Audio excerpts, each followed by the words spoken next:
Hello கண்டிங் channel people, நம்மளோட Daniel Balaji அண்ணன் நள்ளிரவில் 12 மணி அளவில் வந்து உயிரிழந்துட்டார். அதுவும் மட்டும் இல்லாமல் கார்டியாக் அரெஸ்ட்னால உயிரிழந்துட்டார் அப்படின்ற நியூஸ் நமக்கு நல்லாவே தெரியும்.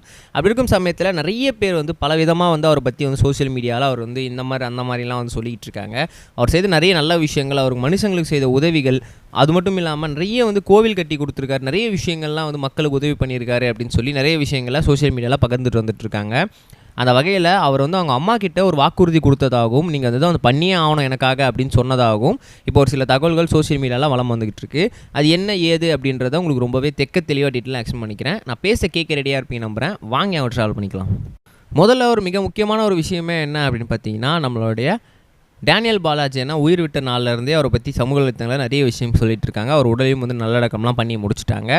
அந்த வகையில் இப்போது அவர் அவங்க அம்மா கிட்ட எப்பயுமே வந்து ஸ்டார்டிங்லேருந்தே, அதாவது வந்து அவர் நினைவு தெரிஞ்சு அவர் வந்து இப்போது வேலைக்கெல்லாம் போக ஆரம்பித்ததுலேருந்தே வந்து அவர் வந்து மக்கள் நல பணியில் ஈடுபடுவாராம். யாருக்காவது எதனா தேவைகள், இந்த ஊருக்கு இது தேவை, இந்த தேவை இந்த வந்து பண்ணால் அந்த ஊர் நல்லாயிருக்கும் அப்படின்னா அதை வந்து பண்ணி கொடுப்பாராம்.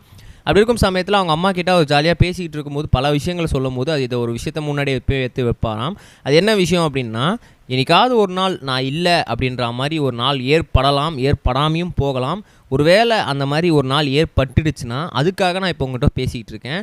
அது ஏற்படும்போது நான் இல்லையே அப்படின்ற மாதிரி நீங்கள் வந்து எப்பயுமே பார்க்கக்கூடாது அப்படின்ற மாதிரி அவங்க அம்மா கிட்ட சொல்லியிருக்காராம். அது மட்டும் இல்லாமல் நான் பல டைப்பில் வந்து ஷூட்டிங்லாம் போயிடுவேன், வெளியூருக்கு வெளிநாட்டுக்கு கூட ஷூட்டிங்கில் இருப்பேன். அப்படி இருக்கும்போது நான் அந்த ஊரில் இருக்க மாட்டேன். யாராவது வீடு தேடி வந்து எனக்கு வந்து உதவி வேணும், இது பண்ணி கொடுங்க அது பண்ணி கொடுங்கன்னு கேட்டாங்கன்னா அந்த டைமில் நீங்கள் எனக்கு ஃபோன் பண்ணி கேட்டு நான் பர்மிஷன் கொடுத்ததுக்கப்புறம் தான் பண்ணணுன்றது அவசியம் கிடையாது. உதவின்னு ஒருத்தவங்க வந்து கேட்டாங்கன்னா நீங்கள் தாராளமாக பண்ணிவிட்டு என்கிட்ட இன்ஃபார்ம் பண்ணுங்கள். இந்தமாதிரி ஒருத்தவங்க வந்தாங்க உதவி பண்ணிட்டேன் அப்படின்னு மட்டும் சொல்லுங்கள். நீங்கள் என்கிட்ட பர்மிஷன்லாம் கேட்டு டைம் வேஸ்ட் பண்ண வேணாம் அப்படின்ற மாதிரி அவங்க அம்மா கிட்ட சொல்லுவாங்களாம். யாராவது கோவில் கட்டி கொடுங்க, இல்லைனா வந்து எனக்கு கோவிலில் இந்தமாதிரி வேலை இருக்குது அதை கொஞ்சம் பண்ணி கொடுங்க அப்படின்னு கேட்டாங்கன்னா தயங்காமல் உடனே அதை பண்ணி அப்போவே முடிச்சிருங்க நீ டேக்குள்ளேயே அப்படின்ற மாதிரி அவங்க அம்மா கிட்ட சொல்லுவாராம். நான் ஒரு வேலை எதனா பிரச்சனை வந்து எனக்கு வந்து இறந்துட்டேன் அப்படின்னா கூட இதை வந்து நீங்கள் கண்டிப்பாக கடைப்பிடிச்சு ஆகணும். என் பையனோட நினைவாக அவனோட விஷயமாக வந்து நான் வந்து பண்ணித்தரேன் அப்படின்ற மாதிரி எனக்கு எப்பயுமே பண்ணுங்க அப்படின்ற மாதிரி அவர் சொல்லுவாராம். ஏன்னா வந்து அவருக்கு ஹார்ட் அட்டாக் வந்துறதுக்கு முன்னாடியே வந்து அவருக்கு நிறைய டைம் வந்து உடல்நிலை கோளாறுகள் ஏற்படும் போது இதை பற்றி அவர் அடிக்கடிக்கு அவங்க அம்மா கிட்ட பேசிகிட்டே இருந்திருக்கிறாரு. இந்த மாதிரி வந்து எனக்கு வந்து எந்த பிரச்சனைகள் வேணாலும் வர ஆரம்பிக்கலாம், ஏன்னா எனக்கு உடல் கொஞ்சம் பிரச்சனை வர ஆரம்பிக்குது. ஒரு வேளை நான் இறந்துட்டேன்னா மக்களை வந்து தயவுசெய்து காப்பாற்றிடுங்க. என் கூட வந்து நம்ம வீடு தேடி வந்து உதவின்னு வரவங்கள வந்து இல்லை அப்படின்னு சொல்லி மறுத்து அனுப்பிச்சிடாதீங்க.